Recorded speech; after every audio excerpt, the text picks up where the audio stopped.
Welcome, guys. My name is Chris Fernari. I'm the editor of brewbound.com. To my right is Adam Romano, the founder of Castle Island. Thank you for hosting us. Adam? Of course. Thank you guys for coming. Welcome, everybody. So Adam just got this space earlier this summer. Through those doors is still in the process of building out the actual brewery side. We're in what will eventually be his fully built out office space right now. Really glorious cube farm. But right now it works great to have a lot of chairs and some beers. So Brew Talks is our traveling meetup for beer industry professionals. We take it around the country. We host about an hour to an hour and a half of business discussion. We get people in a room cheersing one another and just talking about the business of beer. This is our 8th one this year, and couldn't be more excited to be here at Castle Island. Adam, I paid this guy rent for 12 months, so I lived with him, and I've been following his progress for quite some time. I first met Adam in 2011, about the same time that I had started up with Brewbound, and he was, at the time, starting Critical Mass Brewing, and it's since gone through a name change and an identity change. But yeah, maybe I'll kind of kick it to you right now. Talk to us a little bit about sort of your story. Tell us, your path to sort of beer entrepreneurship and how you got here today. Yeah, absolutely. So I got started like a lot of people got started as a home brewer. I was in executive compensation consulting for a while. It's a really boring field of work where you tell boards of directors how much to pay their top people. Definitely a karma gig. Got tired of that after a while, and it was pretty clear to me that the company wasn't going to survive the market downturn. So I jumped ship and took an apprenticeship up at Whitebirch Brewing in Hooksett, New Hampshire. Interned there for 6 months on the production floor, and then worked promo and marketing for them in the Boston area for a year. Throughout this time, I was also holding down a primary job, but I really fell in love with the industry, and I decided that this is absolutely what I wanted to do. It wasn't just the product, which is what a lot of people fall in love with, but it was the industry itself. It's kind of the lifeblood, the emotion that goes into it, the fact that people get into this for really ridiculous reasons, and they stay in it for even worse reasons, but it's just so born of passion and camaraderie. That's what I really loved about it. So I decided to get to planning. One of the pieces of advice I got on my first day in consulting, my boss came to me because I kind of screwed something up a little bit, and he said, always do your homework. And it really stuck with me. It's such a simple recommendation, but if you don't go out and do the research and really know what you're going to do before you actually put your foot forward, it's really easy to fall on your face. So I didn't want to make that mistake. I really wanted to set about it right, do the market research, get to know the right people, find out what it takes to be successful. We haven't opened yet, so I can't actually tell you what that is, but we've got a pretty good idea. And it was a long process. I probably started planning my brewery in 2011. It's 2015, and we're not open. But you know what? When there are 4,000 breweries in the country, being first to market is a concept that's long gone. So why not play it slow, do it right, take your time? And that's ultimately what I decided is going to be the right approach for Castle Island. So why did it take so long? I mean, walk us through, sort of the timeline of events, starting with the name change and kind of going forward. Yeah, so let's talk about the name change first. I hope this doesn't fall on deaf ears. When it comes to trademarks, do your homework. We went ahead and called ourselves Critical Mass Brewing Company, and we had this grand idea about how it was going to be this awesome brand and everything.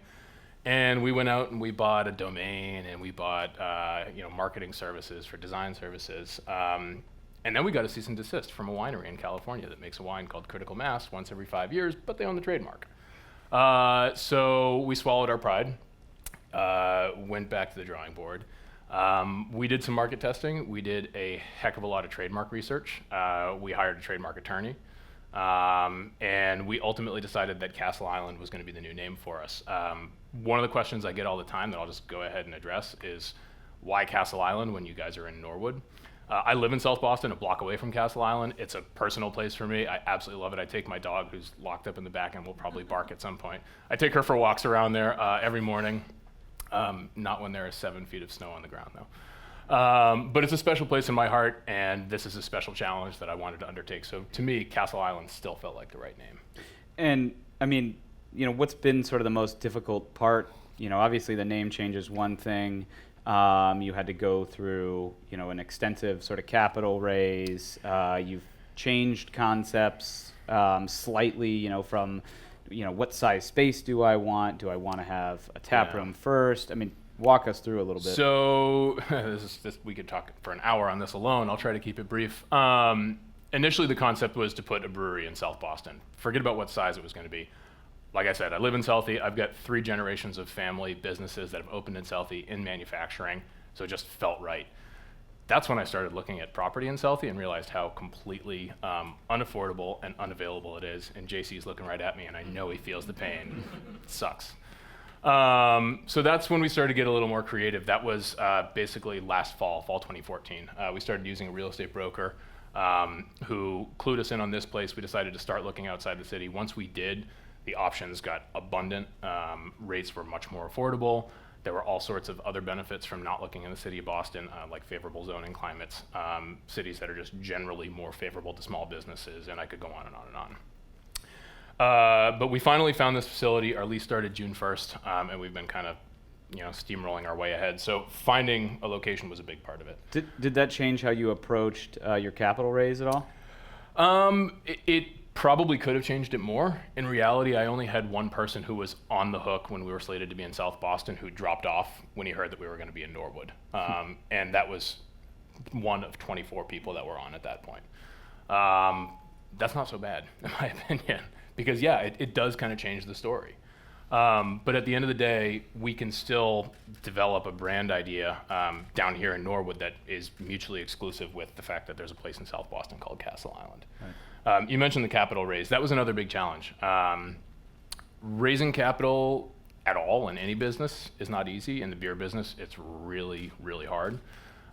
Most private investors out there don't understand all the intricacies of the beer market and why 4,000 breweries isn't necessarily a bad thing, or why that should not prohibit them from investing in a brewery. Our actual capital raise started in February of 2015, and we were oversubscribed by July of 2015 when we closed. That said, leading up to this past February, we spent the better part of a year kind of feeling out what the environment was like. If there were going to be people that were invested, who would want to be involved, what would their level of involvement be, what kind of deal would they need. Again, doing our homework. It was a long process. It took a really long time, but ultimately we found a relatively small group of family and friends that, again, pushed us over our goal, which was awesome. Still wasn't enough. As everyone always says, double your money, double your time. We probably could have done that 6 times over, and I'd still be wanting more, but that's just the reality of building a brewery. So if you're in this room or if you're listening online and you're thinking, wow, that's a bunch of baloney, it's not. It's the real deal. So that was another big challenge. I mean, there are a number of challenges. Capital and location were the big two, hands down. So you mentioned having some investors on board prior to sort of what you called your actual capital raise. Yeah. I guess how long did, if you include the whole everything, how long did it take?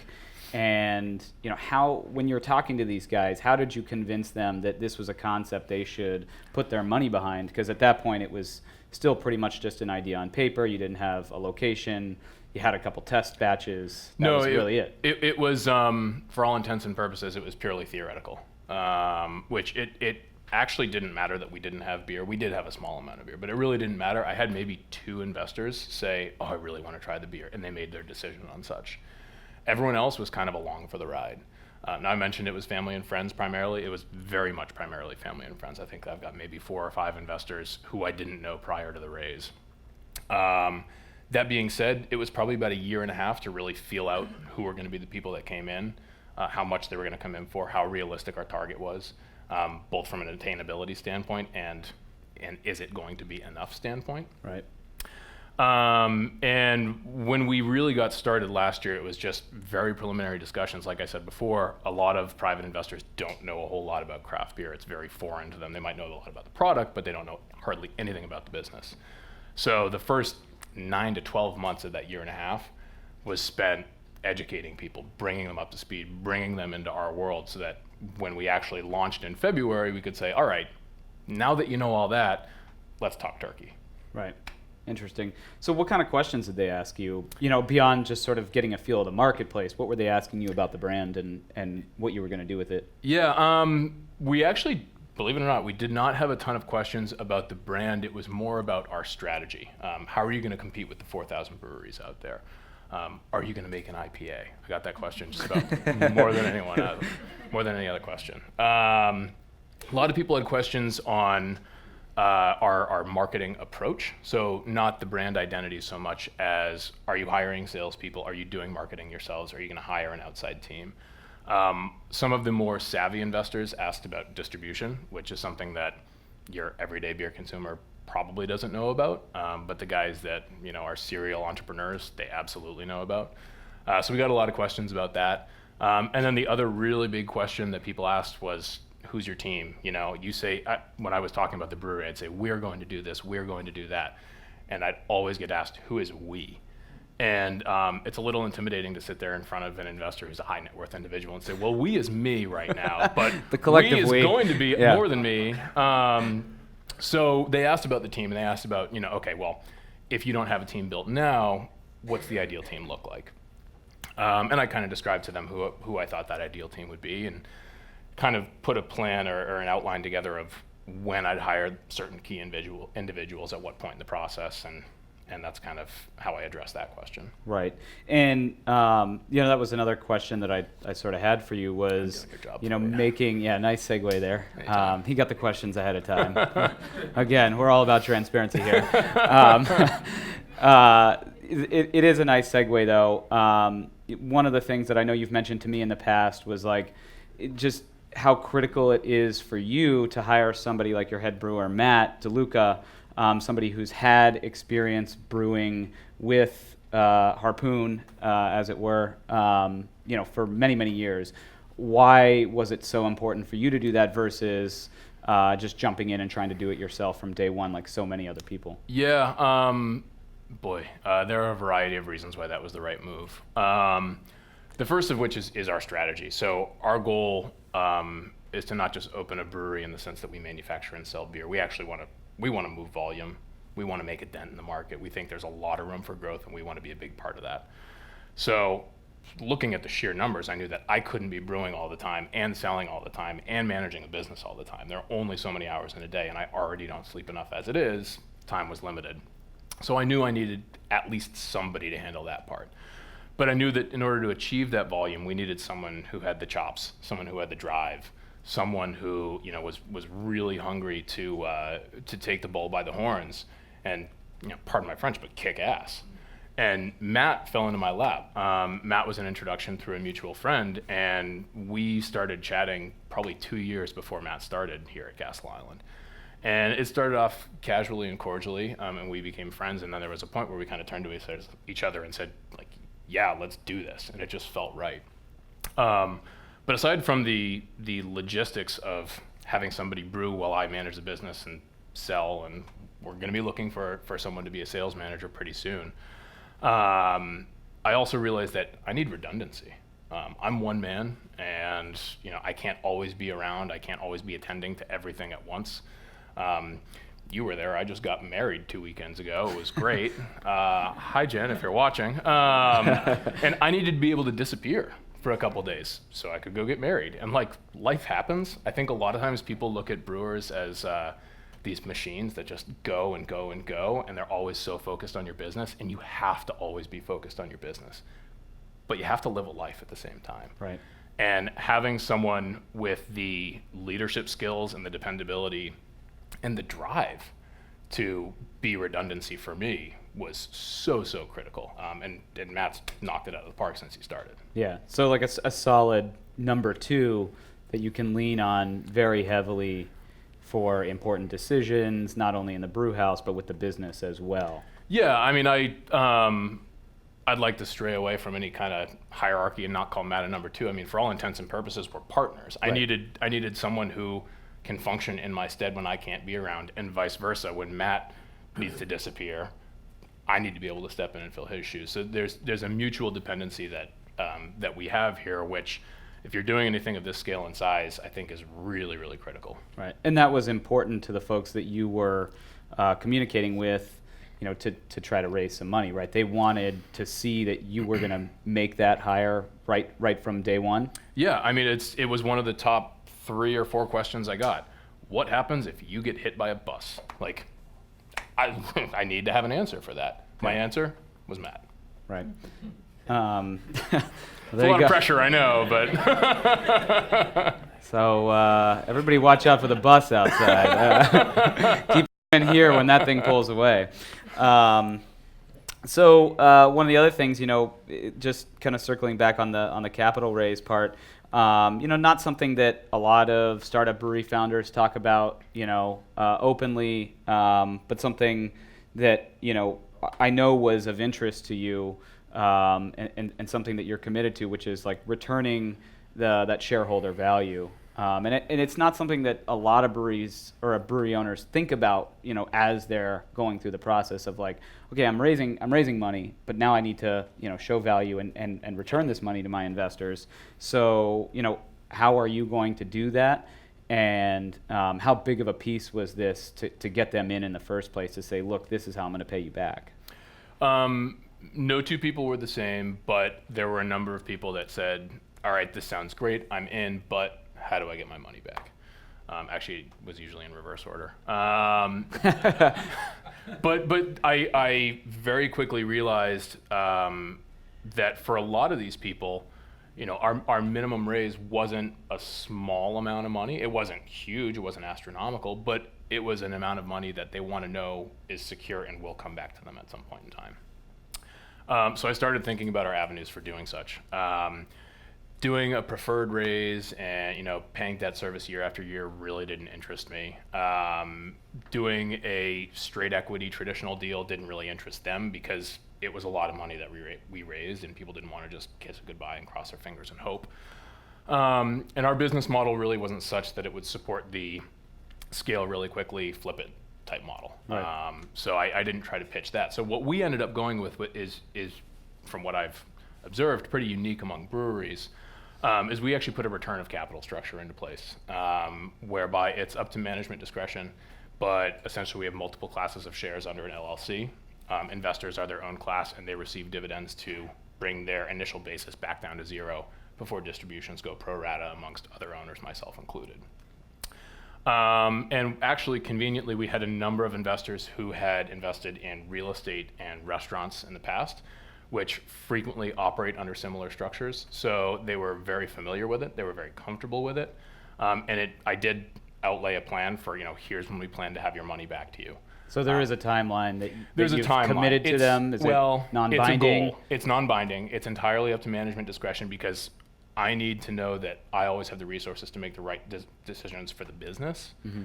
I can't be sitting here and know that in 3 years, say, we're going to have a massive capital call that could just destroy us. Right. Hopefully we are ahead of schedule on our payout. But I didn't want to saddle us with that kind of, with that kind of debt. And what's the goal of doing it that way? Like, will this help you go back to these same investors down the road and say, look, I was able to return your money in a time frame that, I verbally committed to, we're going through an expansion, and do you think they'll be more willing to, reinvest? Yeah, so the goal in structuring it this way is definitely to make it a little more palatable when we need to go back to them and say, all right, things are going really well, we need to double down, are you in? The other thing that it does, though, is it gets them their money back in a relatively quick time frame, and at that point they're playing with house money. So things go up, it's good for them. Things go bad, at least they got their money back. They're made whole. Are they making tons of money off us? Not if things go poorly, but they're somewhat insulated. Right. And most of them aren't looking at this particular investment necessarily as something that they're going to make a lot of money off of. I don't have one investor that said to me, I can't wait to make a lot of money off you. No one's in for that reason. They're in for the ride. They love craft beer. Honestly, we had 3 types of investors. We had people that love craft beer, we have people that love entrepreneurship, and we have people that love both. Those are all of our investors. Wow. Awesome. Well, pick Adam's brain more on that offline if you guys have questions, because I know we've gotten into some discussions late night over many beers that I can't recall at this point, to be honest. I feel like I've had probably the same discussion with you like 5 times, and I still haven't learned a damn thing. So yeah, I'll keep talking. Well, let's talk a little bit about just sort of the brand identity for you, and kind of what you've learned so far just in crafting your brand and your message, and how you're going to take that to market, and what sort of your goal is. When are you launching? In a couple months, or?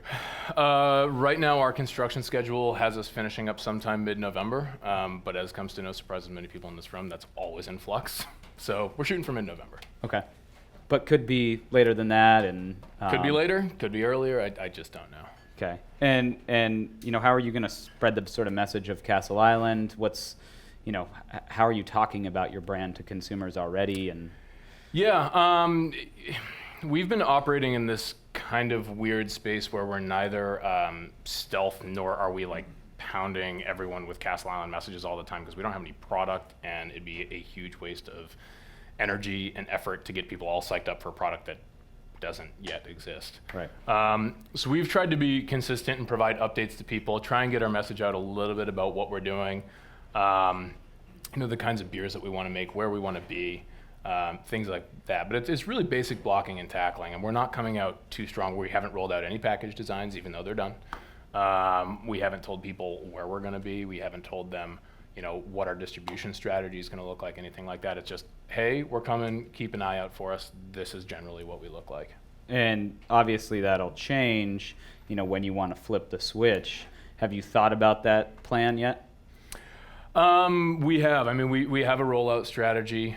Internally, we'll be working with our distribution partner, externally to formalize it and really come up with a plan of attack. But yeah, I mean, it's what I really wanted to do was, heat the pan up nice and hot so that when we're ready to cook, it's just throw the steak on and sizzle, just go. Right. Nice. Thank you. How did I know you'd work a cooking analogy in there somewhere? I guess, as a brand new company, and you sort of touched on it, how are you planning to capture the attention of a wholesaler, of the retailers, and really get some key influencers behind your brand, especially when there's now more than 4,000 breweries, a lot, starting up just in this area alone. You have bigger players investing huge amounts of capital into the space to either buy breweries or larger craft breweries expanding their own capacity. I mean, there's a lot of activity happening. Yeah. What makes you unique, and how are you going to get people to advocate for you? Yeah, it's tough. I mean, there's definitely a sliver of it where the local vibe helps us out, because we're Norwood's first brewery ever. We're kind of like writing the laws in town, but Norwood's a really small town, although it does have the highest number of bars and liquor stores per capita of any town in the Commonwealth, which helps, but it's really more of a function of population than number of accounts. The local thing only takes us so far. At the end of the day, we need to make really kick-ass beer that's priced right, that's consistent, that's marketed the right way, that's consumer friendly, that helps our distributor, that helps us, that helps our retailer, that helps everyone. I know that seems like a really lofty goal. And to jump ahead, one of your questions about like our big, hairy, I forget the last 2 audios. Stealing my thunder here. Yeah, well, sorry. Yeah.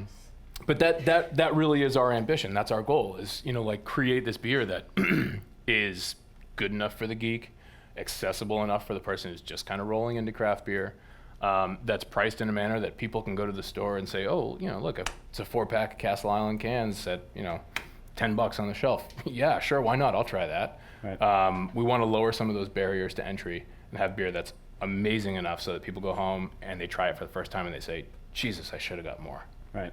Something they can keep in their fridge. Correct. Yep. All right, so yeah, since you stole that question, just kind of you're beating Count me. one. Yeah, you're beating me here for the first time ever, I think. What's it like to work for you? I mean, I know that you've got what, 2 employees now. Yeah. Well, You've only had them for a couple of weeks or a couple of months, but what's it like to work for you? So we have 4 employees now, not counting myself. We got 1 full-time, 3 part-time. Okay. Kind of a big deal now. What's it like to work for me now? I used to manage people in consulting. I think they'd say I was much more of a hard ass then. A lot of people define leadership as the ability to empower other people to achieve greatness. That's a philosophy to which I subscribe in a big way. So something I really like to drive home is, am I giving my team the tools to succeed? Am I enabling them to do their jobs well? I'm really big on delegation and a certain level of, you guys want to get that? And a certain level of egalitarianism in the organization. I want everyone to feel like they're part of achieving this great goal. So I'd like to think, and you can tell me otherwise, I'd like to think that I'm the kind of boss or leader or partner who creates opportunity and not just sets expectations and walks away. Right. I like to have a hand in developing And my partners. And it seems like that would be critically important at this stage as you're just getting going, to kind of set the tone right from day one, to let your very first employees know, hey, this is the sort of journey we're going on together, and this is how it's going to be. Yeah, absolutely. I mean, I think one of the things that kind of pains me a little bit about the way the industry's been the past few years is it seems like people bounce around a lot. And that's how it was in my consulting line of work. But my father runs a box manufacturing company around the corner, and their average employee tenure is something like mid-20s, like 20 years, which is unheard of in the beer business unless you talk about a founder or someone who was like a really key hire way, way early on.